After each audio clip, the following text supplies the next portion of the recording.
नमस्कार। स्वागत है आप सबका कैलकुलस ऑफ वेरिएशन के इस 9th लेक्चर में, जिसमें कि हम डिस्कस करने जा रहे हैं variational problems with movable boundary. जी हाँ, CSIR नेट के लिए। ठीक है, तो यहाँ पे मूवेबल बाउंड्री के लिए जो सबसे सिंपलेस्ट प्रॉब्लम है उसका जनरलाइज्ड स्ट्रैटेजी डिस्कस करेंगे। याद रहे यह पार्ट 9 है, जिसमें कि हम वर्किंग रूल नंबर 9 डिस्कस करने वाले हैं। ठीक है, और इससे पहले के जो 8 लेक्चर्स हैं कैलकुलस ऑफ वेरिएशन के, वो इसी चैनल के प्लेलिस्ट में है, calculus of variation for CSIR net नामक प्लेलिस्ट में। तो जाकर एक एक वीडियो को आप आसानी से देख सकते हैं। जो भी 10 वर्किंग रूल जिस पे कि CSIR नेट के क्वेश्चंस आए हुए हैं, उसका एकदम जनरलाइज्ड स्ट्रेटजी, उसके आगे पीछे ऊपर नीचे जो भी बातें हैं वो सब मैं आपके सामने रखता हूं। और आज भी इसी क्रम में मैं ये जो बातें हैं वो रखने वाला हूं। ठीक है, और आपको मैं ये भी कहना चाहूँगा कि अगर आप हायर मैथमेटिक्स से रिलेटेड चीज़ों में इंटरेस्ट है तो इस चैनल को अवश्य सब्सक्राइब कर सकते हैं और शेयर भी। तो चलिए देखते हैं। If j of y is equal to 1 से 2 y dash square plus 2y dash plus y square dx, यहाँ पे ये तो फंक्शनल है, जानबे करते हैं। y ऑफ 1 बराबर 1, तो यहाँ पे ये फिक्स्ड बाउंड्री है। अब y ऑफ 2 जो है आर्बिटरी है। अब यहाँ पे आर्बिटरी लिख दिया, इसका मतलब वो क्या, मूविंग बाउंड्री हो गया, मूवेबल बाउंड्री। ठीक है, तो जो सिंपलेस्ट प्रॉब्लम है, ठीक है, मूवेबल बाउंड्री का सिंपलेस्ट प्रॉब्लम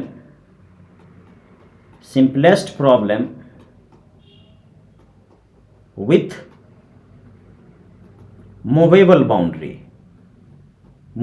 बाउंड्री के साथ जो सबसे आसान, सबसे सिंपल प्रॉब्लम अगर मैं बात करूं यहाँ पे, तो जैसे अगर आपको ये फंक्शनल दे दिया गया I of y is equal to is to be f of x y dash dx। ठीक है, इससे पहले क्या रहता था, बाउंड्री कंडीशंस रहता था। अब इसमें हम क्या करते हैं, let's assume that one of the boundaries, ठीक है, दो बाउंड्री में से कोई एक फिक्स होगा, एक मूव करेगा। One of the boundaries a comma y a और b comma y b is moving.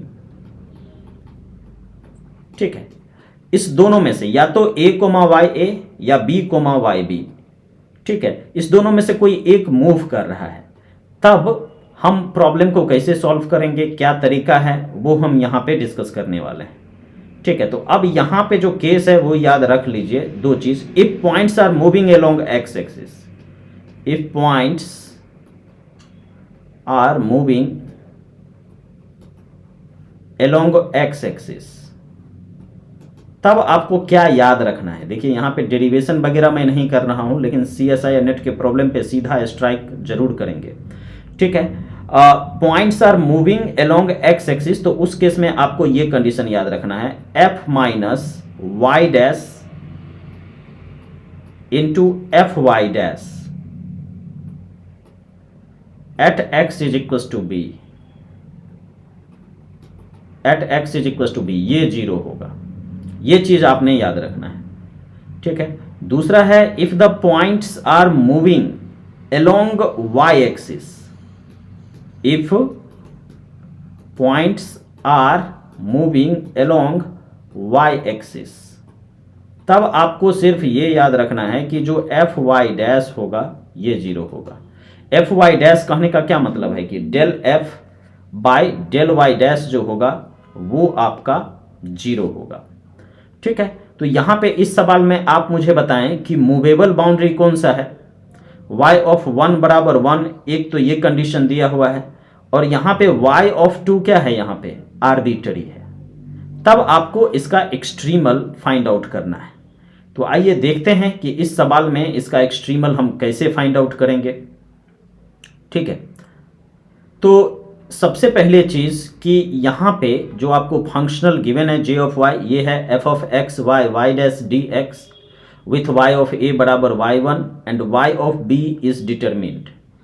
एक तो बाउंड्री यहाँ पे फिक्स है, दूसरा मूवेबल बाउंड्री है, ठीक है। तो अब मैं अगर यहाँ पे बात आउट करूँ तो यहाँ पे जो फर्स्ट बाउंड्री कंडीशन है वो तो गिवन है इस क्वेश्चन में। जो फर्स्ट बाउंड्री कंडीशन है वो यहाँ पे गिवन है, जो फर्स्ट बाउंड्री कंडीशन है वो यहाँ पे गिवन है इस क्वेश्चन में, y ऑफ 1 बराबर 1।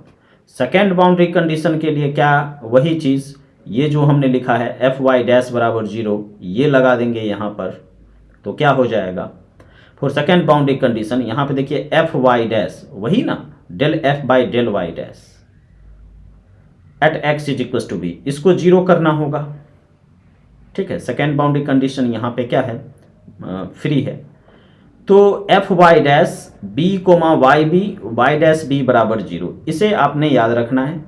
इसको हम 0 करेंगे और वहाँ से फिर हमारा काम होगा।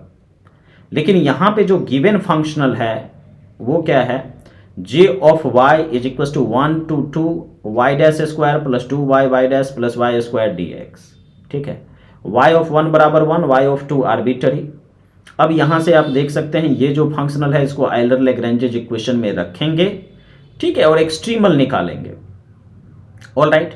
तो यहाँ पे del f upon del y, तो विथ रिस्पेक्ट टू y अगर इसका डेरिवेटिव देखेंगे तो ये तो 0 हो जाएगा, यहाँ पे विथ रिस्पेक्ट टू y हो जाएगा 2y डैश, ओके है कि नहीं, और विथ रिस्पेक्ट टू y इसका हो जाएगा 2y, तो इसका तो खेल खत्म। अब यहाँ पे है d बाई डी एक्स और del f by del y dash, so with respect to y dash इसका डेरिवेटिव हो जाएगा 2y dash, with respect to y dash इसका डेरिवेटिव हो जाएगा 2y। तो यहाँ से ये हो जाएगा 2y dash plus 2y minus 2y double dash and minus 2y dash, है ना। तो यहाँ से y double dash minus y ये बचेगा, इस दोनों का तो खेल यहीं पे ख़त्म। तो ये बचेगा y double dash minus y बराबर 0। तो इसका कोरस्पॉन्डिंग ऑक्सिलरी इक्वेशन क्या होगा, क्योंकि ये तो क्या है d square minus 1 into y बराबर 0। ऑक्सिलरी इक्वेशन के लिए d को m से रिप्लेस कर देंगे। अब ये डिफरेंशियल इक्वेशन का खेला होगा, m बराबर प्लस माइनस 1, है ना, दोनों डिस्टिंक्ट एंड रियल है, तो y ऑफ x बराबर हो जाएगा c1x plus c2 e to the power minus x, है ना, c1 e to the power x plus c2 e to the power minus x, क्योंकि 2 रियल एंड डिस्टिंक्ट रूट्स आया है, डिफरेंशियल इक्वेशन का use कीजिए। तो ये जो है सॉल्यूशन ऑफ इक्वेशन नंबर 1 हो जाएगा। नाउ सेकेंड बाउंड्री कंडीशन, अब जो दूसरा बाउंड्री कंडीशन है उसके लिए तो वही del f by del y dash बराबर 0 करना था, है ना। तो यहाँ पे f y dash 2 y of 2 y dash 2, यहाँ पे आपको याद रखना चाहिए कि ये जो है, ये जो हम लोग काम करते हैं एफ वाई डैश, ये कहाँ कहाँ पे, तो यहाँ पे b y of b and y dash b बराबर 0, ठीक है। तो ये चीज़ें यहाँ पे आपने करनी है, इसको 0 करेंगे। नाउ सेकेंड बाउंड्री कंडीशन, तो f y dash 2 y of 2 y dash 2 बराबर 0, ठीक है। तो यहाँ पे अगर मैं बात करूँ तो ये जो है f y dash x y of x y dash x, अब ये हो जाएगा 2y डैश प्लस 2y। अब कहोगे कि ये कैसे, तो आप जानते हो कि आपका f क्या है, आपका जो f है वो क्या है ये, और इसको अगर आप y डैश के रिस्पेक्ट में डिफ्रेंशिएट करोगे del f by del y dash, तो आपको मालूम है ये हो जाएगा 2y डैश प्लस 2y, है कि नहीं, with respect to y dash, इसका 2y डैश और इसका with respect to y dash 2y हो जाएगा, y स्क्वायर का तो 0, तो 2y डैश प्लस 2y हो गया कि नहीं। तो इसीलिए एफ वाई डैश आपका हो जाएगा 2y डैश प्लस 2y, समझे। और क्योंकि f y 2 y of 2 y dash 2 बराबर 0 है, और यहाँ पे एफ वाई डैश डिफ्रेंशिएट करने पे 2y डैश प्लस 2y आ रहा है, क्या आ रहा है 2y डैश, कंफ्यूज नहीं होना है, 2y डैश प्लस 2y ये चीज़ें आ रही है। तो अब इसको आप इससे इक्वेट करोगे ना, क्योंकि ये दोनों तो सेम ही है एफ वाई डैश, तो y dash 2 plus y of 2 बराबर 0, ये चीज़ें हो जाएंगी। इससे पहले हमने क्या देखा था कि y डैश x बराबर c1x minus c2 e to the power minus x। क्यों भैया, क्योंकि पहले हम y ऑफ x निकाल चुके हैं। ये इसको अगर हम डिफ्रेंशिएट कर देते हैं तो y डैश x क्या हो जाएगा c1 e का power x and minus c2 e का पावर माइनस x, ठीक है। तो वहाँ से वाई डैश एक्स बराबर हो जाएगा c1 e का power x minus c2 e का पावर माइनस एक्स। अब अगर y ऑफ 2 निकालना है तो x की जगह पे 2 रख देंगे, तो c1 e square plus c2 e का पावर माइनस 2 आ जाएगा। अब y डैश 2 अगर लिखना है तो y डैश 2 के लिए क्या करेंगे, इसमें हम x के जगह पे 2 रखेंगे, तो ये हो जाएगा y डैश 2 बराबर c1 e square minus c2 e का पावर माइनस 2। ठीक है, तो यहाँ से अगर मैं बात करूँ तो 2c1 e स्क्वायर बराबर क्या हो जाएगा, 0। इस दोनों को सॉल्व करेंगे तो, है ना, इससे ये cancel, and c1 e square plus c1 e square, तो 2c1 e स्क्वायर बराबर 0 हो गया कि नहीं, e स्क्वायर इंटू 2, ये दोनों तो नॉन जीरो नॉन नेगेटिव है, तो c1 बराबर 0 होना ही पड़ेगा, तभी LHS बराबर RHS, क्योंकि 2e स्क्वायर तो 0 होने से रहा, तो c1 बराबर आ गया 0। तो देखिए बाउंड्री कंडीशन का यूज करके आप क्या करते थे, बाउंड्री कंडीशन का यूज करके आपको एक आर्बिट्ररी कांस्टेंट ना चाहिए था, तो वही तो यहाँ पे भी काम किए, क्योंकि बाउंड्री फ्री था, तो यहाँ पे f y dash b y b y dash b इसको फाइंड आउट कर लिया, इसको 0 के इक्वेट करके, और वहाँ से जो सोल्यूशन पहले से निकाले y ऑफ x आइलर लेग्रेंजे से, वहाँ से y डैश निकाल लिया, फिर दोनों को सॉल्व करके यहाँ एक आर्बिट्ररी कांस्टेंट निकल गया, और दूसरा आर्बिट्ररी कांस्टेंट तो आसानी से निकल ही जाएगा, क्योंकि आपका जो y ऑफ x था, y ऑफ x वो क्या है, c1 e का power x plus c2 e का power minus x, c1 e का power x plus c2 e का पावर माइनस x, यही ना आपका y ऑफ x है। ठीक है, तो अब अगर आप यहाँ पे y ऑफ 1 निकालेंगे तो ये हो जाएगा क्या, c1 e and plus c2 e का पावर माइनस 1, और c1 आपने 0 कर दिया तो ये तो हो गया 0, तो c2 e का पावर माइनस 1 बराबर 1, है ना, तो ये हो जाएगा 1 बराबर c2 e का पावर माइनस 1, तो ये हो जाएगा 1 बाय e बराबर c2, यानी कि c2 बराबर e।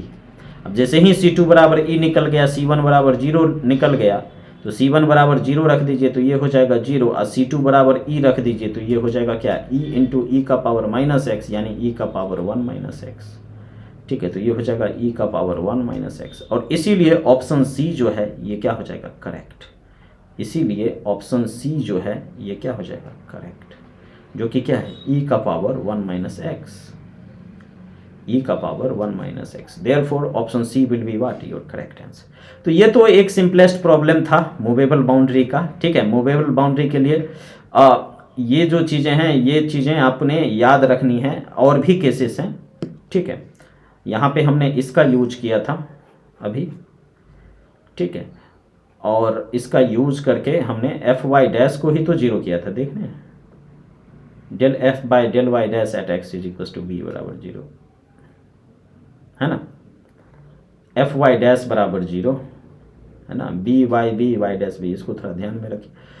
तो इस तरीके से जो है और भी जो रिजल्ट्स है उन रिजल्ट्स को और प्रॉब्लम्स को लेकर हम जल्द ही आएंगे। अंतिम पार्ट यानी कि part 10 in calculus of variation लेकर के हम जल्द ही आ रहे हैं। इस चैनल को आप सब्सक्राइब कर सकते हैं, शेयर भी कर सकते हैं, क्योंकि एक पार्ट और बाकी है जिसपे कि CSIR नेट COB में क्वेश्चन पूछता है, तो वो पार्ट लेकर के आएंगे, उस पर फिर एक previous year CSIR net question लेकर के आएंगे, और उसके बाद जो है अगर टाइम मिलेगा तो जो मिसलेनियस प्रॉब्लम्स है ना कैलकुलस ऑफ वेरिएशन में, तो मिसलेनियस प्रॉब्लम लेकर के आएंगे। मतलब इन्हीं सारे कॉन्सेप्ट पे पहले तो 1 से लेकर 10 तक सारे कॉन्सेप्ट्स देख लीजिए, फिर इसी कॉन्सेप्ट में थोड़ा सा घुमा के फिरा के 2 कॉन्सेप्ट को मिक्स करके जो क्वेश्चन सब आता है उसको भी मिसलेनियस करके लेकर के आएंगे।